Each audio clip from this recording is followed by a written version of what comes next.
हर व्यक्ति का संसार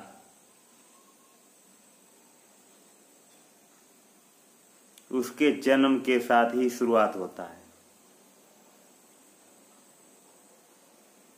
हर व्यक्ति का अपना संसार होता है, अपनी दुनिया होती है, और उसी दुनिया में वो जीता है।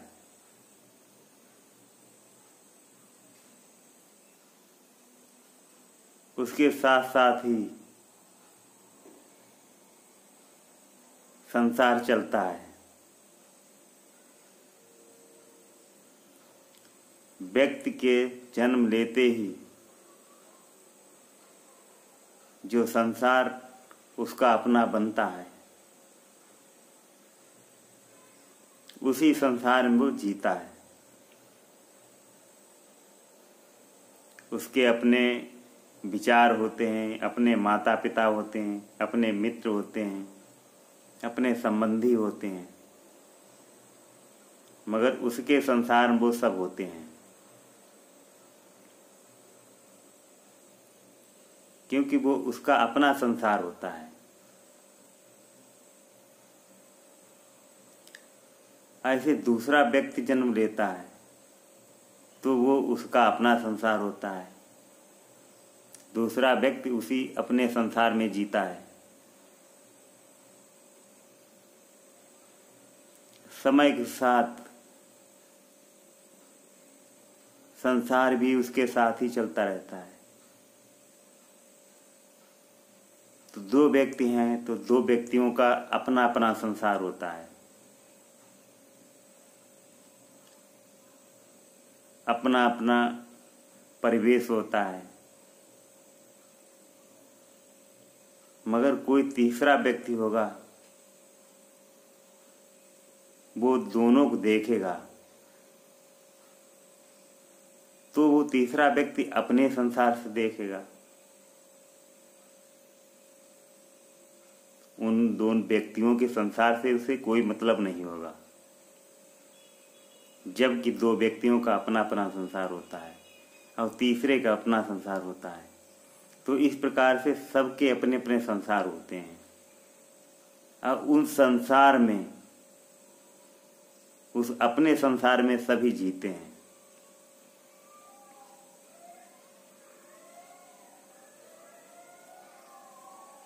उसके अपने संसार में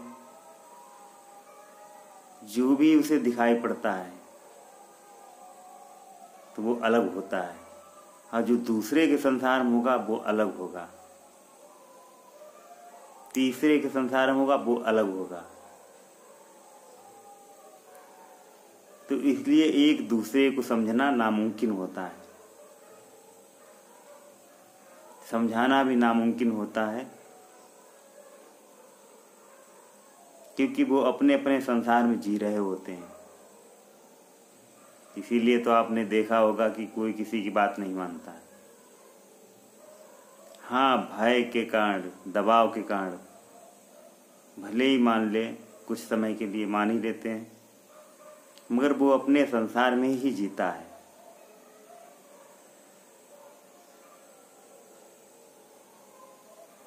उस संसार में आपका महत्व, दूसरे का महत्व, वो उस पर निर्भर करता है, और दूसरा उसे कोई समझ नहीं सकता है, क्योंकि दूसरे का अपना संसार होता है और हर व्यक्ति अपना अपना संसार लेकर घूम रहा है।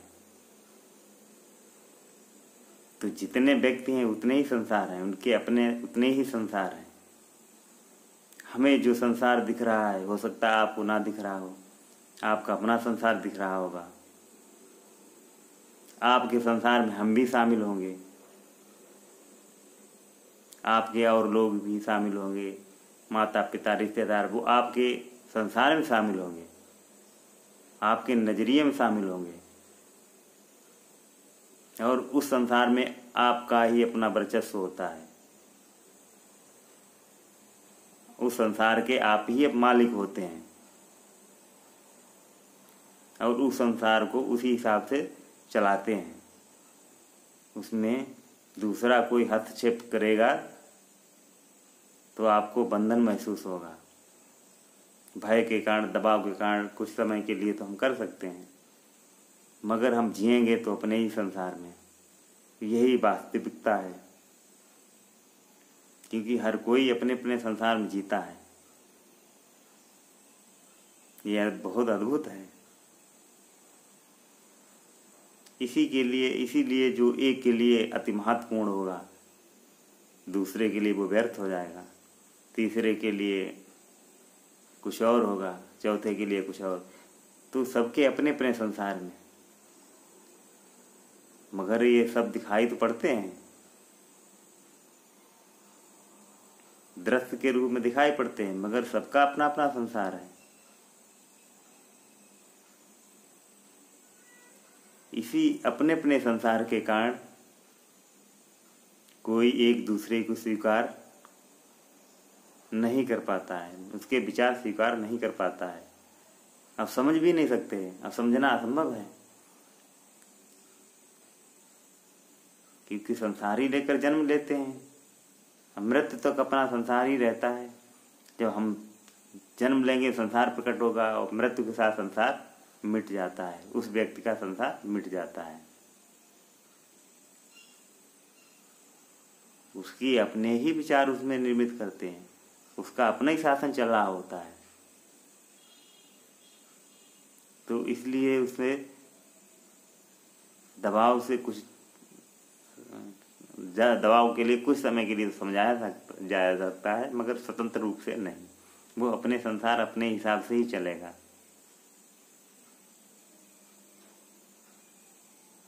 तभी दो व्यक्तियों के बीच धरती आसमान का अंतर होता है।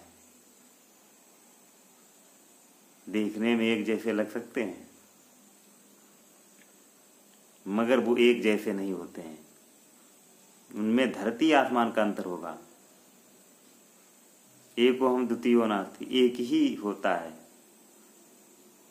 कि जितना एक होगा उतना दूसरा उतना ही भिन्न होगा। वो एक ही संसार में, वो सिर्फ एक ही यूनिक होगा, तीसरा भी यूनिक होगा। मतलब इस तरीके से सब यूनिक ही हैं, सब एक जैसे दिखते हुए सब अलग अलग ही हैं, और सब में बहुत ही अंतर है। सबका अपना संसार है, और हम एक दूसरे को अपने संसार में समेटने की कोशिश करते रहते हैं।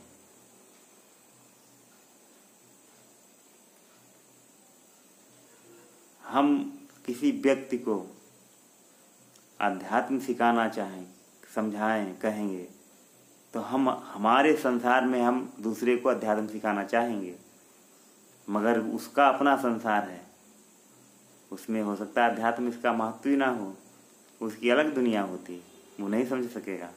अब यही होता है,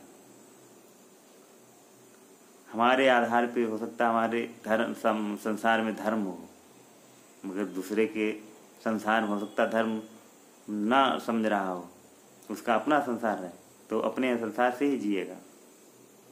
हाँ, हालांकि भय दबाव से कुछ क्षणों के लिए प्रदर्शन कर सकता है, मगर फिर वैसे ही हो जाएगा। तो हर व्यक्ति का अलग ही संसार है। तो यहाँ एक दूसरे का हम सोचते हैं कि उसका इस शब्दों से कल्याण हो जाए, ऐसा कल्याण हो जाए, कोशिश करते रहते हैं, मगर हम भी अपने संसार से ही उसकी कोशिश कर रहे होते हैं, उसके सुधार के लिए, उसकी अच्छाई के लिए, उसके आध्यात्मिक उन्नति के लिए, मगर उसका तो अपना संसार होता है। असंभव है उसको संसार को तोड़ना। संसार कब टूटेगा? उसका अपना सभी संसार जब ही टूटेगा जब वो संसार से मुक्त हो। सभी संसार अपने अपने संसारों से, निर्मित किए संसारों से मुक्त हो जाएं, तो सब एक ही हो जाएंगे। मगर संसारों से मुक्त होना इतना सरल नहीं है।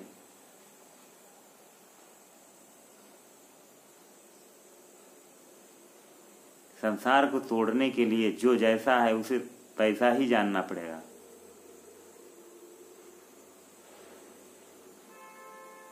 कैसा है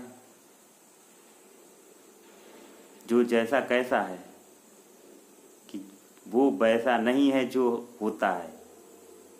मन मस्तिष्क से जो उसे दिखाई पड़ रहा होता वो होता नहीं है। मन मस्तिष्क बुद्धि से जो चीजें हमें दिखती हैं उसी के साथ चलता है हमारा संसार। वो रियल में वैसा नहीं है। वो संसार टूटेगा सतत ध्यान से, सहज भाव से, दृष्टा में रहकर, जो चीजें अंदर चल रही हैं उससे मुक्त होकर। तो सबका अपना अपना संसार जो चल रहा है वो टूटेगा, तो फिर सब एक ही हो जाएं। एको हम द्वितीयो नास्ति। पहले भी एको हम द्वितीयो नास्ति थे, विचारों के बल पर, बुद्धि के बल पर, अपने संसार के बल पर। और अब सार्वभौमिक एक हो जाएंगे जब विचार टूटेंगे,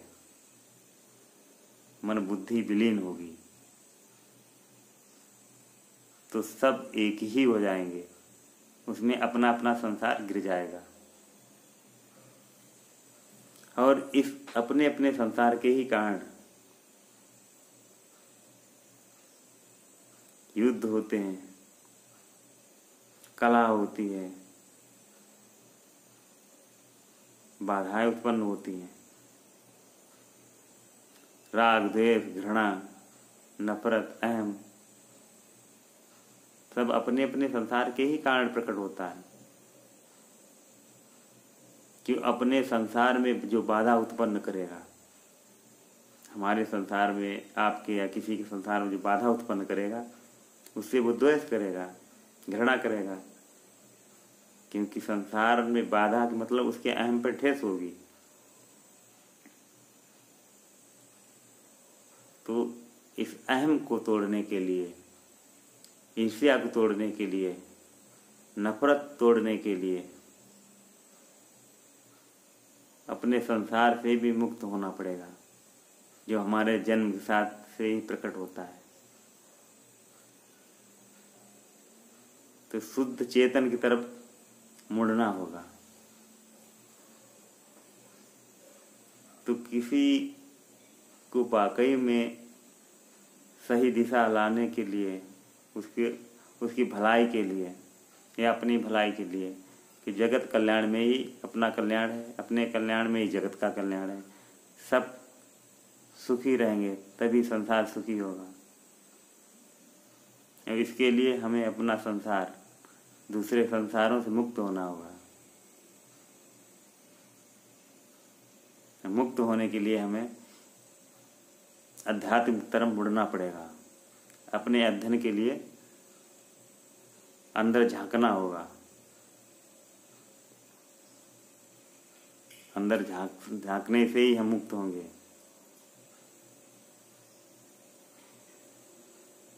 नहीं तो हमारा संसार यूं ही निर्मित रहेगा और अपने संसार अपने ही उस निश्चित बंधन या परिधि में जीते रहेंगे। जो विराटता है, ब्रह्मांड सृष्टि सब एक नहीं हो पाएगी, एकत्व नहीं हो पाएगा। उसको तोड़ना ही पड़ता है। अपने संसार के कारण कितने नरक भोगने पड़ते हैं, कितनी ईर्ष्या, द्वेष, नफरत, घृणा, कलेश, द्वंद्वों से निपटना पड़ता है। और उस अपने संसार के ही कारण काफी क्षति होती है, युद्ध होते हैं, देशों में युद्ध होते हैं। क्योंकि जो अपने द्वारा रचित संसार में ही जी रहा व्यक्ति उसमें बाधा महसूस करता हो, तो चाहे देश हो, घर हो, परिवार हो, समाज हो, जाति हो, धर्म हो,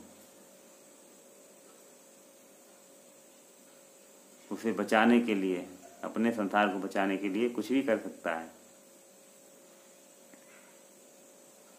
अपने को हानि पहुंचा सकता है, दूसरे को हानि पहुंचा सकता है। तो जो जैसा है उसे वैसा जानने के लिए अपने संसार से मुक्ति पानी होगी। मुक्त होकर ही हम वास्तविक संसार को देख पाएंगे, वास्तविक चेतना के खेल को समझ पाएंगे।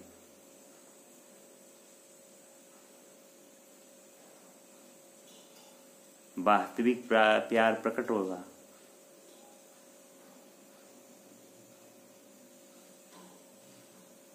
ये स्वार्थ का प्रेम गिर जाएगा। अपने अपने संसार के कारण आज कितनी कलह बढ़ गई। भाई भाई में लड़ाई, पति पत्नी में कलह, परिवार में कलह, समाज में कलह, जातियों में कलह, धर्मों में कलह, कलह ही कलह है। कि जीव जी अपना संसार ज्यादा जटिल होता जाएगा। मस्तिष्क जितना विकास करेगा उतने संसार भी ज्यादा जटिल होता जाएगा और हम दूसरे को स्वीकार नहीं कर पाएंगे। तो मस्तिष्क से लाभ भी है और हानि भी है कि जितना ये जटिल होगा, जितना ये उन्नति करेगा, उतना समाज निर्मित होगा अपना स्वयं का संसार, और उसमें जकड़ते जाएंगे, दूसरे को स्वीकार नहीं कर पाते। तो आप देखेंगे कि अब एकाकी परिवार बढ़ रहे हैं, कि परिवार टूट रहे हैं। अपने संसार में थोड़ा भी कोई दूसरे को बर्दाश्त नहीं कर पाता है, उसकी बात नहीं समझ सकता है, जबकि वो समझ रहे कि खेल है, मगर खेल समझने के लिए मुक्त होना होगा। क्या क्या नहीं करते जा रहे संसार के लिए, लंबी लंबी बहस, झूठ, चापलूसी भरी बातें, दोहरापन, बोलते कुछ और करते कुछ और। तो ये सब अपने अपने संसार बचाने के कारण ऐसा हो रहा है। और एकत्व भाव आएगा तो प्रेम ही प्रकट होगा। प्रेम प्रकट होगा तो आनंद आएगा, आनंद बढ़ेगा और एक जीवन है वो सार्थक जीवन बनेगा।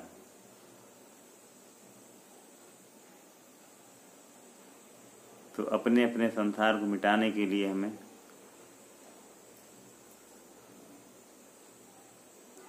अपने अंदर झांकना होगा।